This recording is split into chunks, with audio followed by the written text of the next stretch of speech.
ഒന്ന് വൈഷ്ണവൻ അത് പൂർത്തിയാക്കും, അങ്ങനെ ശൈവനും ശാക്തിയനും പൂർത്തിയാക്കും. അപ്പൊ ആരും താഴെയല്ല, എല്ലാവരും മുകളിലാണെന്ന് സമ്മതിക്കുകയും ചെയ്യുന്നു. ഇതിന് ഏതിൽ കൂടിയാണ് നമ്മൾ ഒരുമിച്ച് നിന്ന് പ്രവർത്തിക്കേണ്ടതെന്ന് പറയാൻ അറിയാമില്ല. എല്ലാം ശരിയാണ് എന്ന് പറഞ്ഞു വയ്ക്കുന്ന അങ്ങനെ ഈ പ്രവൃത്തിയുടെ കർമ്മത്തിന്റെ തൂക്കം പലതായിട്ടിരിക്കുമ്പോഴും നമ്മൾ ഒരുമിക്കണമെന്ന് പറയുന്നതിൽ എത്ര ഔചിത്യമുണ്ട് എന്ന് നമ്മൾ ചിന്തിക്കുന്നത് കൊണ്ടാണ്. നമ്മള് അതിന്റെ കൂടെ ഏത് പറഞ്ഞാലും മാടങ്കാവിൽ തുള്ളൽ നടത്തുന്നവൻ വരെ അദ്വൈതം കൂട്ടിച്ചേർത്ത് പ്രസംഗിക്കുന്ന പരമ്പരയും വരെയാണ്. ഇതെന്തിനാണെന്ന് ചോദിച്ചാൽ അവർക്കും അറിയില്ല, ചെയ്യിപ്പിക്കുന്നവർക്കും അറിയില്ല, ആർക്കും തന്നെ അറിയില്ല. ചുമ്മാ ഇങ്ങനെ പിന്നെ എന്താണ് ഈ അദ്വൈതം പറയുന്നത് ഞാനൊരു വിദ്വാനാണെന്ന് കാണിക്കാൻ വേണ്ടി പറയുന്നതാണ്. ഇതില് ആത്മാർത്ഥമായിട്ട് അവൻ ദ്വൈതിയാണ്. ഈ ദ്വൈതി അദ്വൈതത്തിന് തൂക്കം കൊടുത്താൽ എത്രമാത്രം ഇരിക്കും? അത് ആത്മാർത്ഥമായിട്ട് അവൻ പറയാതിരിക്കുകയാണ് വേണ്ടത്. ഇതത് ചെയ്യില്ല.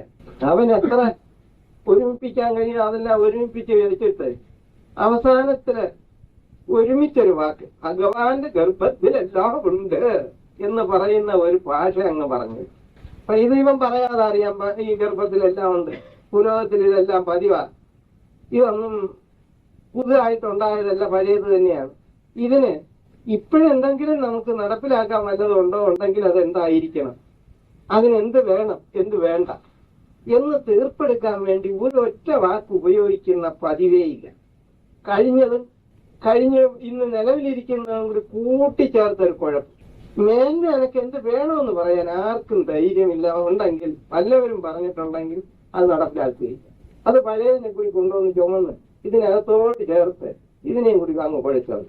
ഇതാണ് നമ്മുടെ വേദാന്തത്തിന്റെ അടിസ്ഥാനമായിരിക്കുന്ന തെറ്റ്.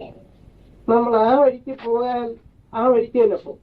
അതല്ലേ പുതുതായിട്ട് എന്തെങ്കിലും നിങ്ങൾക്ക് ഉണ്ടെങ്കിൽ അല്ലെങ്കിൽ കാലത്തിനൊത്തുണ്ടെങ്കിൽ അതൊന്ന് അതിലേക്ക് തന്നെ പോയിക്കൊണ്ടിരിക്കണം.